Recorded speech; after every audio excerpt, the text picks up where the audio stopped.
Hello students चला मैं भी हिस्ट्री केतरा एमसीक्यू क्वेश्चन देखिबा ब्रिटिश हिस्ट्री रो। अच्छा देखो ए नंबर 45 रछि इंग्रेज साम्राज्य रो विस्तार पई लॉर्ड विल्सेली केउ नीति अनुसरण करथिले। 2 नंबर सामंत संधि प्रथा राइट।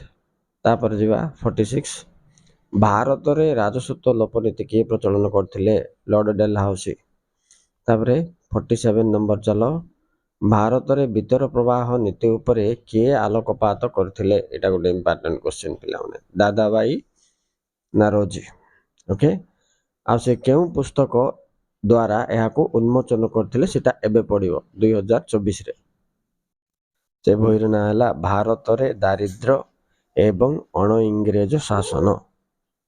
भारत रे दारिद्र्य एवं अण इंग्रेज शासन मन रखत बही जो बही माध्यम रे दादाबाई निरोजे वितर बहिर्प्रवाह विषय रे लोकलोचन को आनिथिले। अच्छा तापर जेबा नेक्स्ट क्वेश्चन देखो 48 इंग्रेज शासन काल रे केउ जमीदार केउ आईन जोगु जमीदारी हरैथिले।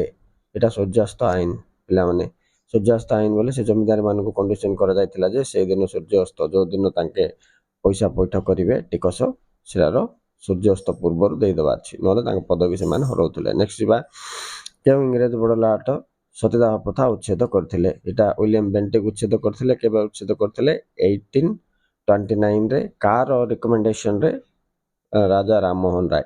नेक्स्ट 50 नंबर देखिबा लॉर्ड डेलहाउसी केउ मसियारे विधवा पुनः विवाह आईन प्रचलन कले सेटा होची 1856 रे। एटा नेक्स्ट देखिबा 51 जातीय अक्षमता दूरीकरण आईन केउ मसियारे हेतिला 1850 रे। नेक्स्ट 52 देखो भारत रे किए इंग्रेज शिक्षा प्रचलन करथिले। एटा लॉर्ड बेंटिक करथिले 3 नंबर 1835 रे करथिले मन रखतो। नेक्स्ट जीवा 53 केउ आईन बल रे ख्रिस्टियन पादरी माने भारत को प्रवेश अधिकार पाइथिले तो एटा होची चार्टर आईन 1 नंबर। नेक्स्ट धर्म अक्षमता आईन केउ मसिया रे आ के प्रचलन करथिले बोले लॉर्ड कैनिंग या को कड़ाकड़ी भाव रे प्रचलन करथिले कोनटा धर्म अक्षमता आईन।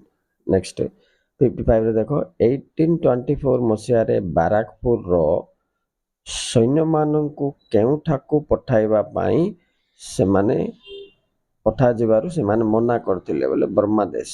Okay 3 number answer. नेक्स्ट 56 तक इंग्रेज शासन काल रे डाक आईन केबे प्रचलित होइथिला तो केबे बोले 1854 लिखियो आ के बोले लॉर्ड डेलहाउसी बोलबा जिनसटा मन रखितो 2 मार्क हे गेला एमतेले। ओके तो नेक्स्ट 57 को जदि जिबा 1857 मसिया पूर्वरु सैनिक माने केउ बंधुक व्यवहार करथुले सेटा होची ब्राउन बेस देखो पूर्वरु बोली से पचारला ब्राउन बेस आउ पर सेटा एनफील्ड राइफल करके मंगल पांडे रो हत्या हेतला तुम जानछो सेटा आसु कारण सिपाही विद्रोह रो। नेक्स्ट जीवा 58 सिपाही विद्रोह बैरकपुर रे केउ दिन आरंभ होइतला। एटा पिला मन हेतला 29 मार्च 1857 हला। अच्छा एमती भी आसी पारे बैरकपुर केउठारे अवस्थित केउ राज्य रो बोले पश्चिम बंग बेंगाल वेस्ट बेंगाल। नेक्स्ट से मंगल पांडे को रेजिमेंट रे थिले बोली मते पचारियो पिला मन बिट क्वेश्चन रे तो मन रखतो 34 एनआई रेजिमेंट बोल की। 60 नंबर देखो मिरट रो सिपाही माने 1857 मसिया रे केउ तारीख रे विद्रोह आरंभ करथिले मे 10 एटा 4 नंबर। सिपाही विद्रोह रो अवसान पर इंग्लैंड रानी विक्टोरिया को घोषणा पत्र केबे जारी हेतिला 1 नवंबर 1858 सो 2 नंबर ता हवा आंसर। नेक्स्ट देखो 62 लॉर्ड क्लाइव ओ वारिंग हेस्टन को समय रे बा राजस्व आदाय पाई ब्रिटिश सरकार केउ प्रथा प्रचलन करथिले नीलाम प्रथा। देखो लॉर्ड क्लाइव बोले एटा 1765 रो कथा पिला माने। नेक्स्ट जीवा 63 कॉर्नवालिस केउ मसिया रे भारत रो बडलाट दायित्व रे आस्थिले बोले 1786 तापर 1793 रे से जमीदार प्रथा बा चिरस्थायी बंदोबस्त प्रणयन करथिले। ओके नेक्स्ट जीवा 64 କ୍ୟାପ୍ଟେନ୍ ରେଡ୍ ଆଣ୍ଡ ଥମାସ୍ ମୋର୍ ରଇତାରୀ ବନ୍ଦୋବସ୍ତ କେଉଁ ମସିହାରେ ପ୍ରଚଳନ କରିଥିଲେ? ଆକ୍ଚୁଆଲି ପିଲାମାନେ ଏଇଟା ଦେଇଛି ଆନ୍ସର ଦେଇଛି 1792 ବୋଲିକି, କିନ୍ତୁ ବହିର ଅଛି ଏଇଟା 1820ରେ ମାନ୍ଦ୍ରାଜରେ ପ୍ରଥମେ ଇଏ ସାର୍ ଥମାସ୍ ମୋର୍ ଶୁଭାରମ୍ଭ କରିଥିଲେ ତାର। ଓକେ, ନେକ୍ସଟ ଯିବା 65 ଦେଖ 1822 ମସିହାରେ ଜମିଦାର ବା ରଇତାରୀ ବ୍ୟବସ୍ଥାର ମିଶ୍ରଣରେ କେଉଁ ବ୍ୟବସ୍ଥା ଆରମ୍ଭ ହୋଇଥିଲା? ରାଇଟ୍, ମହଲବାରୀ ବ୍ୟବସ୍ଥା ହେଇଥିଲା। ଏ ଦୁଇଟାକୁ ମିଶେଇକି ଲାଷ୍ଟକୁ ମହଲବାରୀ। ତ ତିନିଟା ଭୂ ରାଜସ୍ୱ ବ୍ୟବସ୍ଥା ଯାକ ତୁମ ପାଇଁ ବହୁତ ଇମ୍ପୋର୍ଟାଣ୍ଟ ବିଟ୍ କ୍ୱେଶ୍ଚିନ୍ ଯେମିତି ହେଲେ ଆସିବ ପିଲାମାନେ।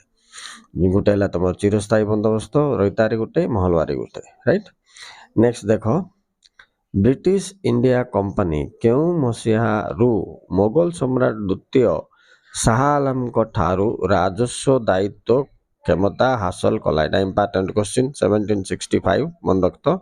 ଓକେ ଷ୍ଟୁଡେଣ୍ଟସ୍, ଏ ଥିଲା କେତେ ଗୋଟେ important question MCQ questions. Next ଆଉ ଗୋଟେ ରାଉଣ୍ଡ ମଧ୍ୟ ମୁଁ କରିବି। ଯୋଡ଼ି ହେଇଯାଇଥାଏ MGM ଏଜୁକେସନ୍ ସହିତ। Thank you very much for watching.